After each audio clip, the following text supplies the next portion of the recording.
Gente, tem uma frase que a gente fala muito: Deus é fiel. Eu já vi essa frase em carros, né? Eu já vi essa frase em tantos lugares, e realmente Deus é fiel. É uma afirmação comum nos nossos dias. A gente vê, a gente ouve essa afirmação, nós dizemos isso na igreja: Deus é fiel, a fidelidade dele dura para sempre. A gente tem que repetir isso mesmo, mas a pergunta que eu faço hoje: será que nós temos sido fiéis a Deus? Que Deus é fiel, ninguém tem dúvida, mas será que temos sido fiéis a Ele? Porque a fidelidade de Deus também é condicionada. É lógico que Ele não vai deixar de ser fiel, mas a fidelidade dele vai se manifestar de uma forma muito mais forte na sua vida se você for fiel a Ele. A obediência atrai a Deus. Particularmente, eu nunca vi um adesivo no carro dizendo assim: eu sou fiel a Deus. Eu ainda nunca vi. Alguém já viu? Seria até bom. Já viram? Alguém viu? Seria até bom já mandar fazer um, né? Porque eu sou fiel a Deus, dá uma responsabilidade, né? Para você andar no carro, né? De repente, quando dá vontade de xingar, você fala: opa, tem um negócio ali atrás, né? Eu sou fiel a Deus, né? De repente ajuda a gente. Na verdade, a certeza que nós temos no nosso coração é que o nosso Deus continua o mesmo ontem, hoje, será para todo sempre. Deus é compassivo, Deus é clemente, Deus é longânimo, Deus é grande em misericórdia. A Bíblia diz que Deus é grande em fidelidade. Então, se a gente sabe que Ele é fiel, por que temer o futuro? Se Deus é fiel, eu não tenho que temer o futuro. Se Deus é fiel e Ele é, por que eu vou me deixar dominar pelas preocupações? Se Deus tem em sua fidelidade tudo sob controle. Deus tem o controle do meu presente, Deus tem o controle do meu futuro. E eu queria trazer para nós aqui, de forma rápida, 3 atitudes, né, diante desse momento. Que momento, pastor? Nós estamos quase no final do ano. Eu acho que é um momento de reflexão também. A gente começa a chegar no final do ano, a gente começa a refletir: como é que foi meu ano? O que eu fiz que eu não deveria ter feito? O que eu não fiz que eu deveria ter feito? Eu declarei no início do ano que esse seria o melhor ano da minha vida. O que eu fiz para isso acontecer? Eu acho que essa reflexão é boa. E eu queria trazer aqui 3 atitudes que a gente precisa tomar se a gente realmente quer experimentar a fidelidade de Deus. Quem quer aprender mais um pouco aqui, diga amém. Primeiro, vamos começar. A primeira dessas atitudes é a fé e a disposição para ir adiante. O que significa isso? A fé tem que vir acompanhada de ação. Nós não podemos apenas ter fé, aquela fé passiva, que você diz: eu tenho fé, amém. Você deve dizer isso sim. Ah, o Senhor é meu pastor e nada me faltará. Você deve dizer isso sim, mas a sua fé tem que te movimentar. Vejam, lá em Êxodo 14:15, quando o povo de Deus estava fugindo do exército de Faraó, e quando o povo se depara com um desafio, um obstáculo muito grande, o mar estava à frente, havia montanha de um lado, montanha do outro, havia o exército de Faraó atrás, e Deus exigiu fé deles, sim ou não, gente? Exigiu que eles tivessem fé. Mas quando o povo foi buscar a Deus, quando o povo foi reclamar com Moisés, e Moisés foi buscar a Deus, Deus disse: diga ao povo que marche. Você sabia que nenhum mar nas nossas vidas vai se abrir se a gente não marchar? O mar não vai se abrir se a gente não tomar uma atitude de fé. Sem que a planta do nosso pé toque nas águas desconhecidas, o mar não se abre. Você precisa começar a colocar a sua fé em ação. Você precisa começar a clamar e crer que Deus está te ouvindo e colocar em ação. Nós temos que ir à frente, gente. Além de clamar a Deus por nosso futuro, e a Bíblia diz: clama a mim e responder-te-ei, a gente precisa ir além. A partir do momento que você busca a Deus, a fé é renovada no seu coração e você marcha. Sabe o que Ele está dizendo para a gente hoje? Marchem! O que Ele está dizendo? Os inimigos estão aí, você vai ficar apenas observando e reclamando do inimigo, ou você vai marchar e pôr eles para correr? De repente o diabo tem feito das suas na sua família, você tem orado, não tem? Agora, que atitudes práticas você vai tomar para resolver esse problema na sua casa? Porque quando Deus quer fazer alguma coisa, Ele usa alguém, esse alguém é você. Para a mudança da sua vida, primeiro você tem que mudar. Tem uma pessoa aqui da igreja que me procurou domingo, interessante, a pergunta que ela me fez há um mês atrás, não vou citar nome, ela falou: pastor, aqui, o senhor sabe um pouquinho da minha vida, o que o senhor acha que eu devo fazer para meu casamento mudar? Eu falei, muda você. Se você mudar, seu casamento muda. E ela veio me procurar domingo e falou, pastor, quando você falou para mim, eu falei assim, não, pastor, não me entendeu, né? Porque a gente pensa o seguinte, né? A mudança começa do outro. Falei, não, se a mudança começar em você, você vai ver mudança dentro da sua casa. E ela veio me agradecer, pastor, na hora eu não entendi muito bem, mas agora eu entendo. Porque eu mudei e eu estou percebendo mudança dentro de casa. Isso quer dizer, você tem que marchar. A gente não pode esquecer que toda oração precede uma ação. Então nós não podemos ficar estáticos. Tem que marchar. É tempo de marchar. Nós somos filhos de Deus. É tempo de marchar como povo de Deus. É tempo da gente marchar juntos. É tempo da gente marchar unidos como uma família de Deus. Eu queria dizer, o obstáculo está na sua frente? Marche. O problema existe? Enfrente-o. O gigante se levantou, vai como Davi, eu vou contra ti no nome do Senhor dos Exércitos. Não fique esperando Deus descer do céu e enviar anjos, não. Porque, olha, irmãos, Deus pode até fazer isso, mas geralmente Ele usa você para que o problema seja resolvido. Ele usa atitudes no dia a dia nosso para que o problema seja resolvido. Quem está entendendo isso aqui, diga amém. Segunda atitude que a gente precisa tomar, além da gente ter uma fé ativa, quer dizer, aquela fé com atitude, a gente tem que definir onde é que está apoiada a nossa confiança e a nossa esperança. Eu pergunto, você tem confiado nas promessas de Deus? Às vezes você fala, sim, pastor, mas eu me lembro de uma ilustração, né, diz que uma mulher, ela leu Mateus 17, 20, e ela resolveu fazer a experiência. Ela orou a Deus para que Deus removesse uma montanha que ficava na frente da casa dela. Porque Ele está dizendo, se você tiver fé, você pode orar e a montanha, né, ela se move de lugar. E ela orou com o olho fechado, e ela dizendo, Senhor, move essa montanha. E depois ela parou de orar e abriu os olhos, desconfiada, e a montanha ainda estava no mesmo lugar. Então ela diz com toda naturalidade, eu já sabia que Deus não ia mesmo remover essa montanha. Que fé é essa?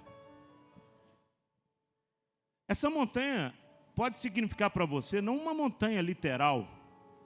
Essa montanha pode significar um problema muito grande que você não consegue transpor. Mas você tem que orar crendo que Deus já está agindo. Quem entende isso? Quem está entendendo isso? A Bíblia diz o seguinte, peça, porém não duvidando, com fé. Porque o que duvida é semelhante à onda do mar, que é levada pelo vento e lançada para outra parte. Quer dizer, peça não duvidando, crendo, Deus está ouvindo. Nós estamos nessa semana do clamor, meu irmão, Deus está ouvindo nossas orações. Mas pastor, ainda não estou enxergando nada. Você não está enxergando nada com seus olhos naturais, mas com os olhos da fé você já pode enxergar a bênção acontecendo. Quantos creem nisso? Digam amém. Você pode fechar os olhos e enxergar os céus abertos. Você pode fechar os olhos e enxergar o mar calmo, mesmo que ainda não esteja. Isso é fé. Onde é que você tem colocado a sua confiança? Tem pessoas que têm apoiado as suas vidas em promessa de homens. Tem outros que têm apoiado a sua vida no poder financeiro do dinheiro. Tem alguns que têm apoiado a sua vida na sua inteligência. Mas sempre existem aqueles que apoiam seus sonhos no braço forte do Senhor e na força do seu poder. E a gente precisa aprender a falar como salmista. Lá no Salmo 39, versículo 7, diz assim, mas agora, Senhor, que hei de esperar? E ele responde, a minha esperança está em Ti. Onde é que está a sua esperança? É nele? Ele não falha, Ele é fiel. Se a sua esperança está nele, o milagre vai acontecer. Já aconteceu pela fé. Você já pode enxergar com os olhos da fé. Você lembra do salmista lá no Salmo 46? Por que estás abatido, a minha alma? Por que você está tão perturbada dentro de mim? E ele diz, põe a sua esperança em Deus, pois ainda o louvarei. Ele é o meu Salvador e Ele é o meu Deus. Coloca a sua esperança nele. Coloca a sua esperança nele. A sua vida tem que estar fundamentada no Senhor. Amém, gente? Além de marchar, você tem que realmente solidificar a sua vida em Jesus. Quem crê nisso, diga amém. Terceiro alvo, né? Ou a terceira atitude que a gente precisa tomar para a gente experimentar a fidelidade de Deus, é que além da gente ter uma fé ativa, além da gente saber onde é que está fundamentada a nossa esperança, a gente tem que ter direção, a gente tem que ter alvo. A gente tem que ter ideal. Ninguém chega a lugar nenhum se não marchar na direção de um ideal. Não basta marchar, você tem que saber aonde e para onde você está marchando. Porque o que adianta você marchar em círculo a vida inteira? Você está marchando. Deus falou, diga aos filhos de Israel que marcha. Mas você está em círculo a vida inteira. Meu irmão, o povo quando atravessou, eles tinham um alvo. Eles ficaram rodeando ali porque eles pecaram contra Deus. Mas havia um alvo, a terra prometida. Você tem que estabelecer o alvo de Deus para a sua vida. Entenda uma coisa, o tempo é como uma estrada de mão única. Você não pode entrar na contramão dessa estrada, porque o tempo é uma estrada de mão única. O tempo não volta, o que passou, passou. Oportunidade perdida, passou. Você vai ter novas oportunidades pela frente. Mas aquilo que você perdeu, infelizmente, passou. Você tem que pedir a Deus para que surjam outras oportunidades. Não fique lamentando o passado. Por que eu não fiz isso? Por que eu não fiz aquilo? Eu acho que o passado é uma grande escola para a gente. A gente aprende muito com ele. Mas não fique preso no passado. Você precisa viver o melhor de Deus agora. A gente precisa marchar em direção a um ideal. Mesmo que o seu ideal se torne inatingível no meio da sua caminhada, fique pelo menos no caminho, porque você vai estar um pouco mais perto dele. Quem está entendendo isso? Diga amém. Você tem que ter alvo, você tem que ter ideal. Oh Deus, esse ano eu quero terminar o ano mais apaixonado pelo Senhor do que eu entrei o ano. Isso tem que ser um ideal na sua vida. Esse ano, Senhor, eu quero terminar o ano muito mais compromissado com o Senhor do que eu iniciei. Tem que ser alvo e você tem que ir atrás desse alvo. Esse ano, Deus, eu quero ser batizado com o Espírito Santo. Você tem que ir atrás disso. Deus, esse ano eu quero, em nome de Jesus, melhorar como marido. E você vai andando e caminhando em direção a isso. Irmãos, a vida tem que estar em constante movimento. Você tem que marchar, mas você tem que marchar em direção a um alvo. O que o apóstolo Paulo disse no texto? Eu vou caminhando para o alvo. Tem que ter alvo. O presidente Roosevelt, eu já ouvi muitos livros, já li muitos livros sobre ele. Ele diz o seguinte: o futuro pertence àqueles que acreditam na beleza dos seus sonhos. Todas as pessoas que fizeram diferença na humanidade começaram sonhando. A princípio, os sonhos pareciam impossíveis. Mas não quer dizer que um sonho impossível não se torne realidade. Vejam, tem outra frase que diz assim: se os seus sonhos estiverem nas nuvens, não se preocupe, pois eles estão no lugar certo.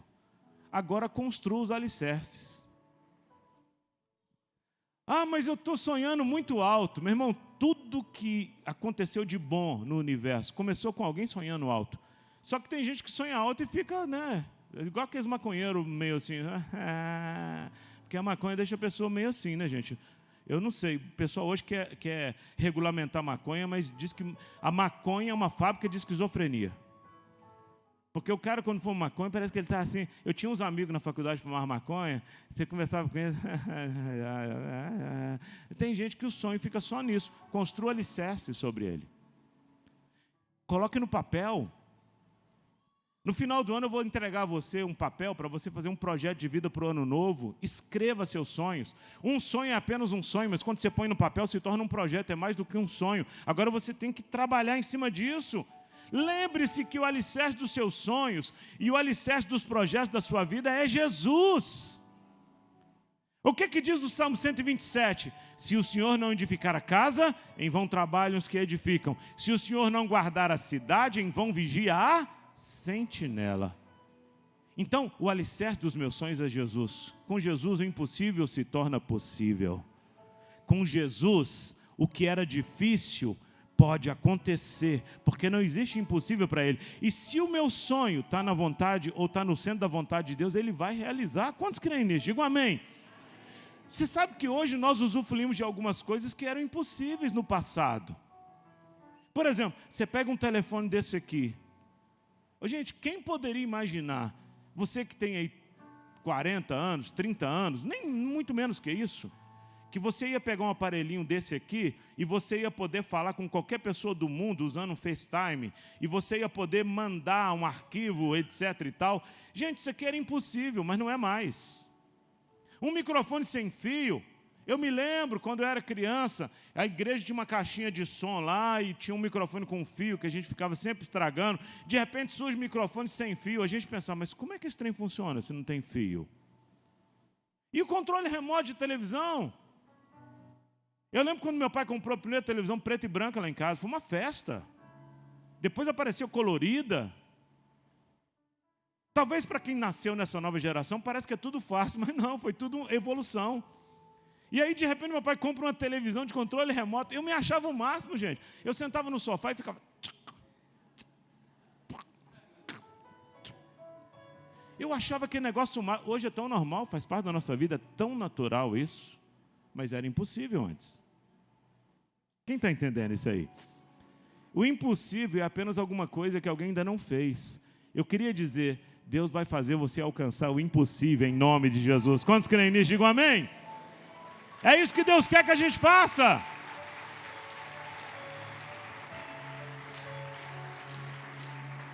Paulo está dizendo que a gente deve avançar para as coisas que estão diante de nós, prosseguir para o alvo, para o prêmio da soberana vocação em Cristo Jesus.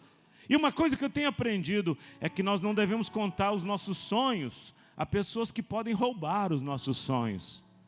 Mas nós devemos contar os nossos sonhos a Deus que pode realizá-los. Toda vez que você tiver um sonho, um alvo, conte para Ele. Diga a Ele, Ele te entende. Se o seu sonho estiver no centro da vontade dEle, você vai ter um parceiro. Escreva, comece a orar em cima desse sonho. Eu queria dizer, ainda esse ano, muitos sonhos que você projetou vão se realizar. Ainda esse ano. Quantos creem nisso? Digam amém. Diga comigo, ainda este ano... muitos sonhos impossíveis vão se realizar na minha vida, em nome de Jesus. Agora diga para a pessoa do lado, isso, essa palavra de fé, ainda esse ano, meu irmão, muitos sonhos que pareciam impossíveis vão se realizar na sua vida. Vão se realizar. Tudo começa com um sonho. Deus tem cuidado de nós. Cabe a nós escolher se a gente quer que Ele cuide de nós ou não. A escolha é nossa. Ele continua o mesmo. Deus é fiel. A sua fidelidade é grande. A sua misericórdia é grande. A sua bondade é grande. Que nesse restinho de ano a gente possa marchar. Meu irmão, não fica parado não, em nome de Jesus. Não fica estático não. A sua fé tem que ser uma fé ativa. A Bíblia diz que a fé sem obras é morta. Usa a sua fé. Sabe o que é? Você tem nas suas mãos um arco e uma flecha. Lance essa flecha. Deus vai fazer alcançar. Quando Davi foi enfrentar Golias, ele tinha pedra na mão. Mas Deus pode fazer com que pedra vença um gigante? Pode. Se essa pedra estiver nas mãos de Deus, ela pode vencer um gigante. Eu queria dizer, tudo que você colocar nas mãos de Deus se torna algo muito maior do que você imagina. Porque quando Davi enfrentou aquele gigante, e o gigante ainda falou assim, sou eu algum cão para tu vires a mim com pedra e com pau? Ô, doidão, maluco, porque Davi era doido mesmo, né? Hoje mesmo eu vou dar o seu corpo para as aves dos céus. E Davi não se intimidou, ele disse assim, você é grandão, mas meu Deus é maior. Tu vens contra mim com espada, com lança, com escudeiro, eu vou contra ti no nome do Senhor dos Exércitos. E o impossível aconteceu. A história de Davi, literalmente, ela começou antes, quando ele foi ungido. Mas ele se tornou conhecido em Israel depois disso. Todo mundo ficou falando, aquele menino conseguiu? Conseguiu, mas como? Não sei, só sei que ele conseguiu. Vão dizer assim com você também. Como é que ele conseguiu? Como é que ela conseguiu? Como? Não sei, só sei que ela conseguiu, porque Deus é grande na vida dessa pessoa. Deus é grande na nossa vida, Ele é fiel e Ele pode realizar o que Ele quiser. Eu queria declarar em nome de Jesus a fidelidade de Deus sobre a sua vida. Olha, nós ainda temos algumas semanas aí antes de terminar o ano. Meu irmão, se prepare porque muitos milagres vão acontecer na nossa vida. Se prepare porque vai ser um tempo de reboliço. Mas eu queria declarar, marche, marche. Diga ao povo de Israel que marche. Não fique parado. Põe em ação a sua fé. Além de você orar mais, e você vai orar mais, Deus vai te dar estratégias de como agir. E eu tenho certeza que os obstáculos, as montanhas, vão se mover na autoridade do nome de Jesus. Quantos creem nisso? Digam amém. E hoje é noite da unção, né? É noite da unção. O que é unção, gente? É algo especial que Deus dá para a gente, que flui as coisas. Quem entende isso? Quem entende isso? Flui as coisas. Você quer ver o que é unção? É quando você faz uma coisa sem esforço, mas as coisas acontecem. Você fala, como é que eu consigo isso? É Deus na frente. Eu me lembro, irmãos, não estou contando isso aqui para me gabar não, porque eu não preciso disso. Eu sempre fui músico. E eu fazia o louvor tocando meu violão, muitas vezes eu sozinho ou com um grupo todo. Mas todas as vezes que eu dirigi o louvor, eu não precisava me esforçar para poder falar, gente, pula, grita. Mas em todos os louvores que eu ministrava, as pessoas diziam, Deus está aqui. E hoje eu vi minha filha aqui só com teclado. E eu fiz questão de passar lá atrás para poder filmar. Tão de gente chorando. Ela nem está com um grupo completo hoje. Está ela e esse tecladista abençoado aqui. Mas na hora que eu estava passando por aqui, eu vi claramente, Deus está aqui. Sabe o que é isso? Unção. Unção. Quando Deus dá a unção, as cadeias são quebradas. Eu creio que na hora do louvor, Deus já começou a quebrar cadeias. Na mensagem, Deus já destruiu todas as cadeias e todos os grilhões. Eu creio nisso. Deus já está agindo na minha vida e na sua. As coisas já estão acontecendo. É isso. Amém, gente? Que Deus te dê unção. É o que você precisa. Unção.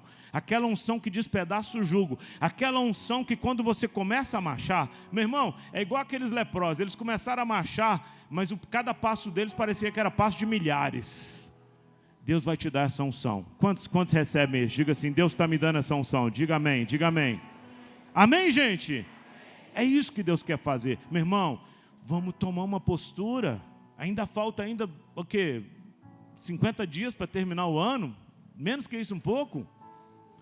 Tem muita coisa para Deus fazer. Fala para a pessoa do seu lado, ei, toma uma postura, fala para ele ou para ela. Vamos marchar.